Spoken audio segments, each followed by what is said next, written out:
A Amazônia brasileira é reconhecida internacionalmente como um patrimônio do qual dependem todos os seres humanos. Essa Amazônia vem sofrendo várias ameaças ao longo das últimas décadas.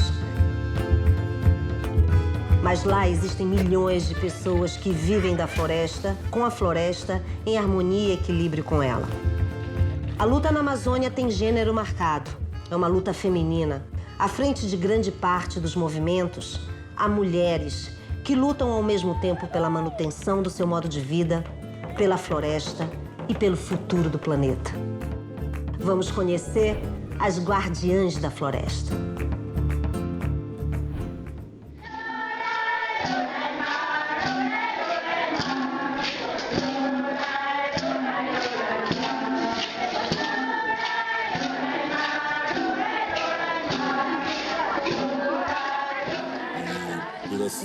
Pelos assistentes, comunidades indígenas Barro, Maturuca, Javari, Tamanduá, Jacarezinho, Manalai, falará a doutora Joênia Batista de Carvalho.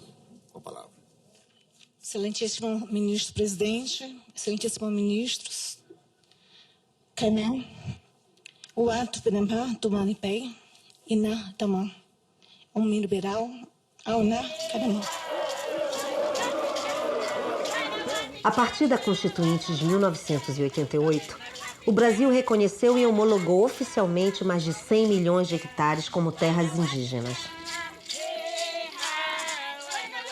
Bem ao norte da Amazônia, um caso se tornou conhecido no mundo todo. Uma luta que se estendeu por anos até parar no Supremo Tribunal Federal. O da demarcação contínua da terra indígena Raposa Serra do Sol. A primeira advogada indígena do Brasil, doutora Joênia Wapichana, aliou seu conhecimento tradicional ao jurídico e fez a diferença.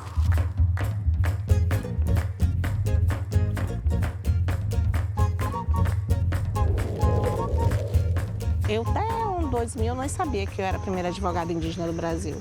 Aí eu vim descobrir que não tinha muitos advogados indígenas. Aí eu disse, e mulher indígena pior ainda. Então aí vim aqui saber que eu era a primeira mulher advogada indígena no Brasil.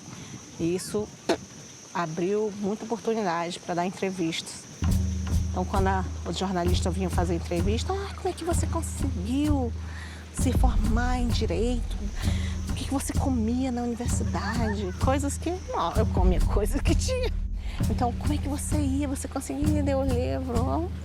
Para mim era normal, mas eles queriam ouvir. Aí tudo bem, eu falo, dou minha entrevista, mas você tem que dizer. Meu problema é que eu estou enfrentando a justiça. Mesmo que você coloque um parágrafo assim, que eu estou defendendo a questão de uma terra, que tem mais de 20 mil indígenas que estão sendo ameaçados, se perderem aquela demarcação em área contínua, né, que a gente briga, que mataram um indígena ali. Você vai falar sobre isso? Eu posso falar. Aí fazia o da minha vida, mas lá estava a questão da minha luta, da bandeira, que era a Raposa Serra do Sol. Roraima é o estado brasileiro com maior proporção de população indígena.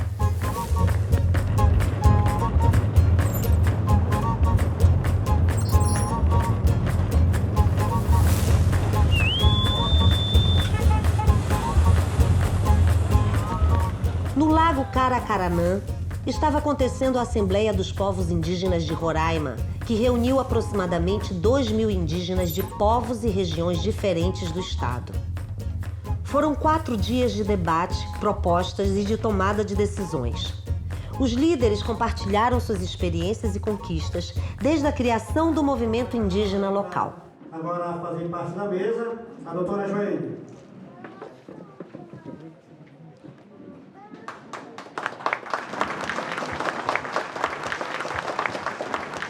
Bom dia, Assembleia.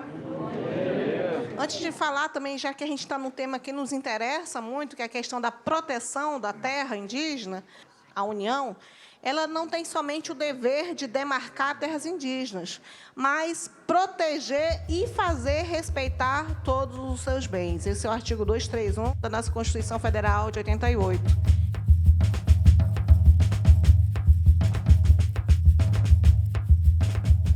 A gente acabou de editar isso. Saiu um pouco numa cor meio diferente do que a gente tinha proposto. É o primeiro cartilha que a gente está fazendo do Guia dos Direitos Indígenas, do CI. A gente tem que tomar iniciativa dentro da comunidade porque a situação nossa está difícil. Apesar de ser advogada, eu sempre entendi. Advogado não é só aquele que fica no seu escritório, com a bunda ali na cadeira. Eu não sei, se fosse só para ser isso, acho que eu não conseguiria. Mas é aquele que faz lobby, faz advocacy, que vai lá, que faz, que orienta. Esse é o papel da agente social, né? Não sei de onde que tiraram que advogado tem que ir só para audiência. Então, eu acho que eu sou uma advogada diferente.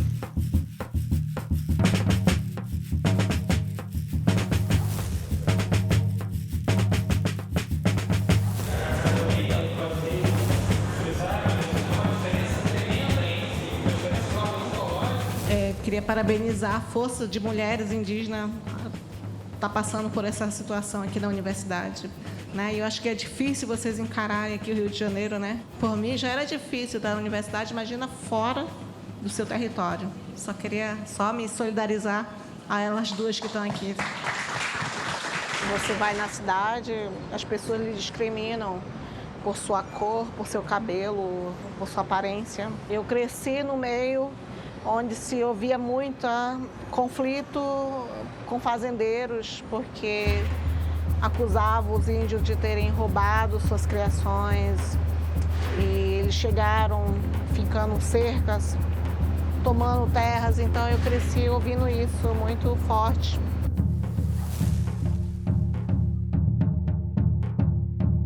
Não se tinha escola, não se tinha acesso à justiça, não se falava português direito porque não tinha condições. E a minha família foi impactada nesse sentido. Primeiro com minha avó, quando meu avô foi trabalhar numa fazenda e o fazendeiro pediu que não falasse o Wapitiana porque era feio, tinha que aprender português. Então ela se silenciou para dentro, né? E morreu triste. E uma coisa também que a minha mãe decidiu logo, quando nós éramos pequenos, que deveria colocar os filhos na escola, para entender por que as pessoas falavam isso. E compreender melhor o mundo onde a gente estava.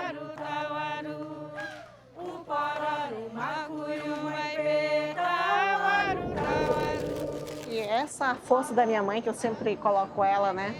Que ela praticamente resolveu se mudar para Boa Vista, capital de Roraima. Saiu da comunidade com seus filhos. Ela teve 8 filhos, só que 4 morreram. Sarampo, problemas. Meu pai se negou, porque meu pai ele é muito forte no sentido de não gostar de cidade.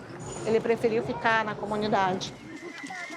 Os irmãos mais velhos, os 2 mais velhos, eles não conseguiram se adaptar, então não conseguiram fazer escola nenhuma, porque não conseguiram aceitar a discriminação. Como eu era mais nova, foi mais fácil para mim acompanhar os estudos. Então foi por isso aí que eu consegui fazer o ensino fundamental, o ensino médio. A casa da minha mãe servia de referência para a comunidade indígena, principalmente para professores. Quando ia para a cidade, se alojavam lá. Então, as pessoas sabiam que eu também estava me preparando. Já tinha planos para mim, lógico. Terminou o ensino médio, volta para a escola para ser mais uma professora. Só que eu não queria ser professora. Quando eu me formei no ensino médio, não tinha faculdade em Roraima. Eu tive que tentar vestibular em Manaus, que para mim era a cidade maior do mundo, era Manaus. A minha mãe não deixou eu ficar porque eu tinha só 17 anos. Quando foi em 1993, a minha irmã ela teve um parto de uma criança e depois de alguns dias ela veio a falecer. Ela tinha problemas pulmonares e respiração, então eu sempre tive uma desconfiança que ela teve o aparelho desligado porque tinha que dar o aparelho para outra pessoa. Eu sempre tive essa sensação, mas não podia provar, né? Então aquele negócio me chegou assim, bem arrancando de mim. E aí eu queria entender por quê.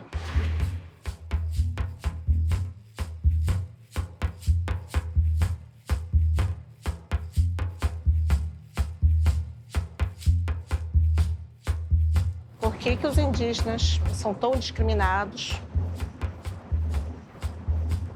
quais são os direitos que nós tínhamos para entender. Então, eu fiz vestibular nesse dia, uma escolha para fazer o vestibular de Direito. Eu passei logo de cara, não tive cotas, não tive diferenciação nenhuma, enfrentei vestibular como qualquer um. Universidade Federal de Roraima, cheguei a entrar no 5º lugar ainda na Faculdade de Direito. Quando eu estava nos últimos anos, né, eu estava com o meu filho recém-nascido. Ele precisava de atenção, né, bebezinho. E era a minha última cadeira, aí eu tinha que fazer estágio de prática forense.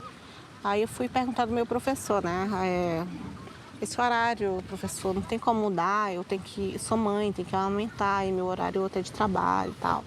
Aí, olha, só tem esse horário mesmo, esse horário padrão, você não pode mudar. Eu falei, mas não tem nada que garanta mulher com filho e essas coisas. Aí ele falou, você tem só 2 opções, ou você aceita regras, ou você muda a regra. Aquela ali parece que ficou na minha cabeça, até hoje eu uso isso como um desafio para mim, né? Então vamos mudar. Aí corri para lá, argumentei, aí eles aceitaram. Aí depois eu voltei para ele, eu mudei a regra.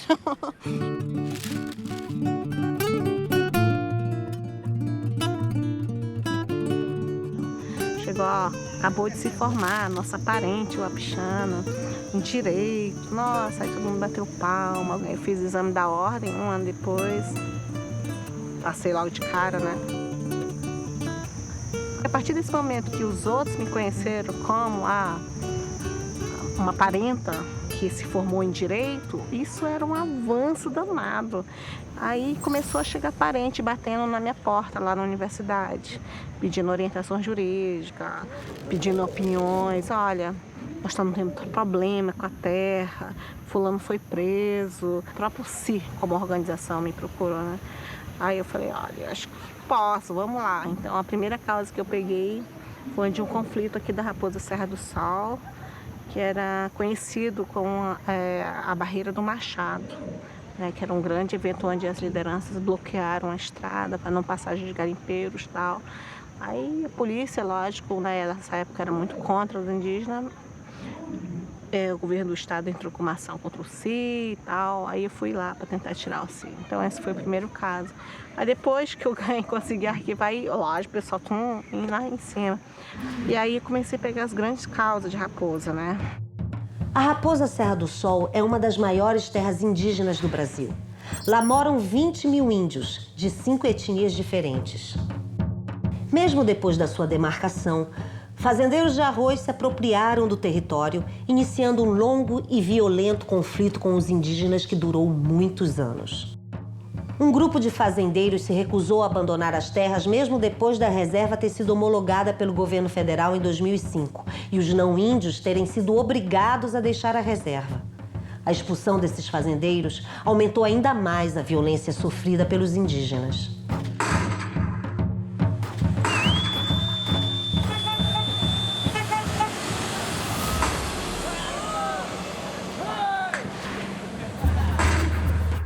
O Estado brasileiro não deu resposta a nenhuma dos casos de violências, né? As violações dos direitos vão de várias áreas, seja ele ambiental, social, até da própria terra, né? Teve morte, teve casas destruídas. Eles incendiaram por 3 vezes uma escola que as lideranças têm, a Escola do Surumum, o Centro de Formação e Cultura Raposa Serra do Sol. Teve 3 comunidades que foram incendiadas totalmente, gente baleada, crianças, mulheres que sofreram, retiros destruídos. Então, a gente não tem nem conta de tudo que foi feito. E aí, os conflitos com os arrozeiros, né?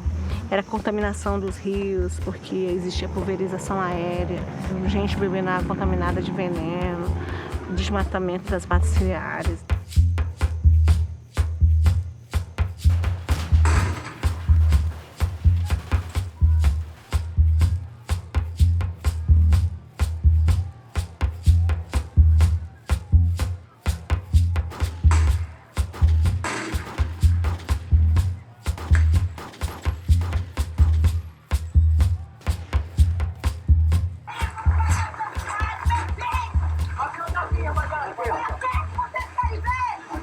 pegar não. Aconteceu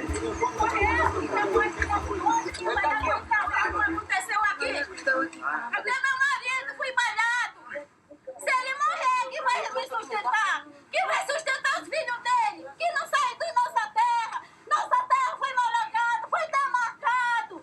Agora vocês estão vendo que estão derramando sangue pela nossa terra malhada. A questão era tão grave que se achava comum receber ameaça de morte. Aí a gente começou a fazer cursos de operadores de direitos. Então eram pessoas, liderança que discutia direitos indígenas.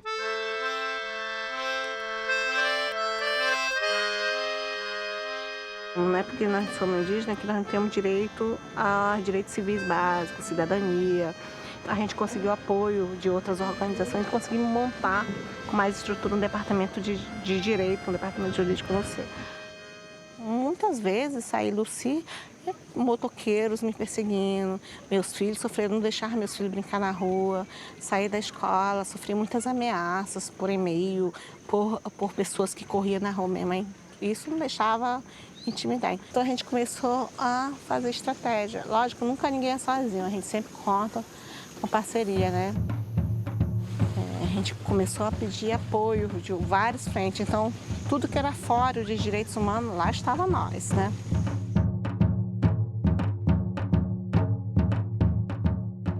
Chegou ao ponto que a gente foi para uma briga internacional. E por efeito dessa briga internacional, as coisas também aqui no Brasil se movimentaram. Os arrozeiros, que eram mais ricos, eles começaram a perceber, né, que a gente tinha uma articulação de várias ONGs, pessoas que estavam preocupadas também com a situação da Raposa Serra do Sol. Jogaram pesado também, né? Então a briga foi parar no Supremo.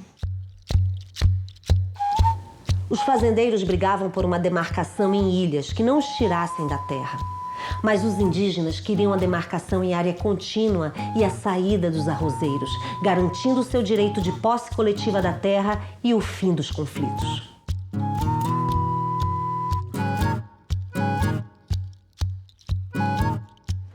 E o momento ali era o momento, a gente está indo para a luta, para a guerra.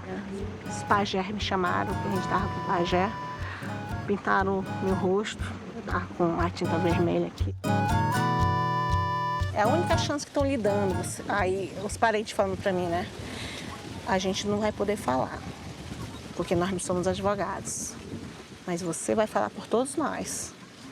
Aí, senti a responsabilidade ali. Aí diz, fala como se tivesse, tipo aquela voz, tá dizendo, fala como se fosse a última oportunidade de você falar assim. Eu falei, nossa, eu sou a Pichana. Eu vou falar como a Pichana. Aí abri o meu discurso como a Pichana. Os ministros olharam assim, o que ela tá falando? Abri falando em Wapichana. Falei umas 3 frases, o pessoal ficou assim. Aí depois português. Eu quero lembrar aqui, senhores ministros, o que está em jogo são os 500 anos de colonização. É isso que está em jogo. A gente está aqui com a legitimidade dos povos indígenas em Caricó, Wapichana, Macuxi, Taurepang e Patamona, que me confiaram como advogada indígena. Qual foi nosso crime que nós praticamos para ter a possibilidade de nossa terra retalhada? Só para vocês lembrarem... Era a primeira vez que um índio, ou seja, mulher ou homem, falou. Acho que depois de mim nenhum outro mais. Pelos impactos ambientais que os arrozeiros que estão instalados ali na terra indígena cometeram. É tudo isso que a gente fala, da questão tradicional, da questão cultural. É difícil você passar no papel. Mais difícil ainda é fazer com que o outro sinta que é isso, está fazendo correto. E eu acho que eu consegui fazer eles entenderem um pouco. Por que só os povos indígenas podem ser sacrificados? Não foram os indígenas que colocaram cerco. Sim, foram pessoas que sempre quiseram explorar ali dentro da terra indígena. Nós estamos esperando que esse dia do julgamento bota um ponto final em toda a violência que os povos indígenas da Raposa Serra do Sol têm vivido pela disputa sobre suas terras. que nossos valores espirituais, nossos valores culturais sejam considerados na aplicação dos nossos artigos da Constituição Federal de 88. As pessoas que estavam assistindo depois vieram falar para mim, né, que os votos de alguns ministros já estavam prontos. Mas depois que eu falei, eles simplesmente rasgaram os papéis e foram fazer outros. Não sei se isso é verdade ou não, mas as pessoas falaram isso. E que tinha uns ministros que choravam. Então, fiz um pouco a diferença no sentimento das pessoas. Como posto na Constituição de 1988, os índios têm direito a participar do progresso e do desenvolvimento das instituições, dos saberes, das práticas e dos costumes. E temos, neste momento, humildade para reconhecer que os índios têm muito a nos ensinar. Ele, depois que voltou para o voto misto, ele deu a favor, né, da Raposa Serra do Sol.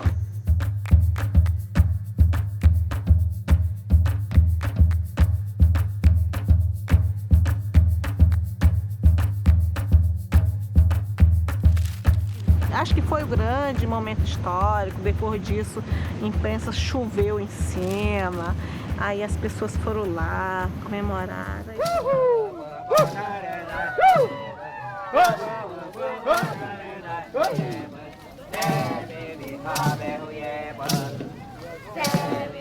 Depois disso também eu tomei um tempo para mim, né? Fui fazer meu mestrado. Me puxaram, me liberaram, né? Porque eu queria fazer muito tempo. Aí dizia, não, espera. Quando a questão da Raposa Serra do Sol resolver, você vai. E tá bom. Resolveu? Aí tá bom, agora eu vou estudar, tá? Eu preciso me reciclar também, tá? Aí fui fazer nessa área de direito internacional, né? Então, um pouco do direito internacional, um pouco dessa questão que eu discuto, a questão do direito de consulta.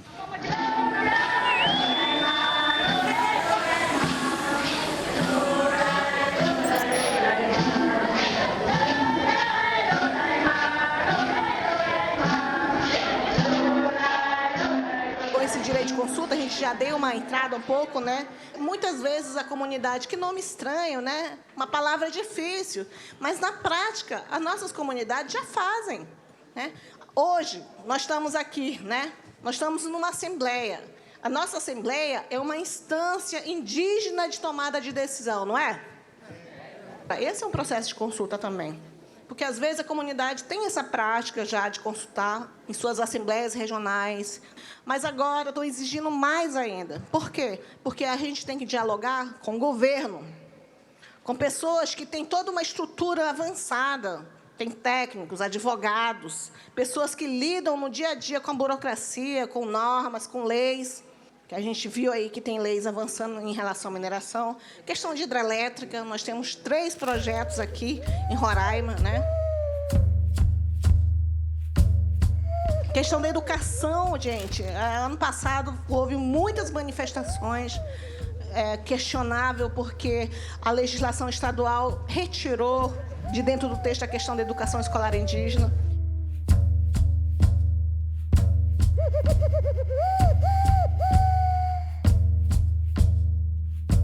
Agora passou uma lei, que é a Lei 3.123, que fala do acesso aos conhecimentos tradicionais, coloca à disposição a biodiversidade, os conhecimentos tradicionais.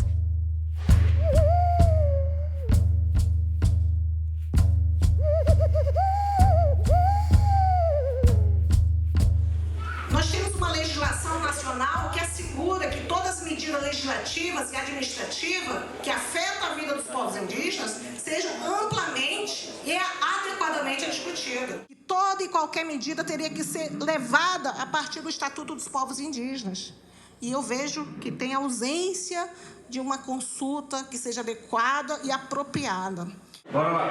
Pisa ligeiro, quem não pode com a formiga não assanha o formigueiro. Pisa ligeiro, quem não pode com a formiga não assanha o formigueiro. Pisa ligeiro, quem não pode com a formiga não assanha o formigueiro. Quem não pode com a formiga não assanha o formigueiro. Quem não pode com a formiga não assanha o formigueiro. Tá bom, depois de aprender mais, né? Só para relaxar um pouco aí. Tá muito sonolento. Eu tenho muitas preocupações, né? E também esperanças, né? Questão ambiental, eu me preocupo, vejo essa questão das mudanças climáticas muito difícil a gente encarar, a gente tem que se adaptar a certas situações. E Roraima também, eles ainda acham que os recursos naturais são infinitos, né? Não dão importância ao meio ambiente. Se não dão importância ao meio ambiente, pior terras indígenas. A gente tem que trabalhar algumas questões aí, por isso que é importante, nesse novo cenário da Raposa Serra do Sol, a gente mostrar que uma demarcação aérea contínua é correta, né? As lideranças indígenas estão trabalhando na sustentabilidade e dentro dessa sustentabilidade a gente está procurando um pouco assegurar os mínimos direitos, né? A questão da construção de política pública com participação indígena, com consentimento livre, prévio, formado, a questão do direito de consulta e principalmente o protagonismo das comunidades. Então a gente está vivendo uma nova etapa dessa Raposa Serra do Sol, né? Mas a gente espera que tenha outros indígenas, né, que se sintam encorajados, igual uma vez eu me senti por grandes lideranças indígenas que eu vejo hoje fazendo discursos, nossa, que não passaram nem na universidade, mas para mim o discurso vai ser sempre o mais claro e mais objetivo possível, né? Então, essas são as referências que eu sempre tive, eu acho que tem, e vamos tentar, os jovens de hoje, né, tem um monte de jovem aí, daqui a 10 anos vão ser as lideranças aí e vão continuar na luta. Oye, poshuru papa, oye, poshuru papa, veio te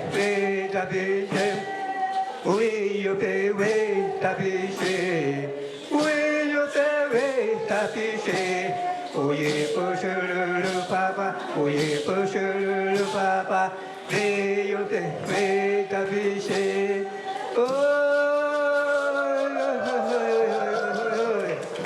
Canta mais um. Está com medo.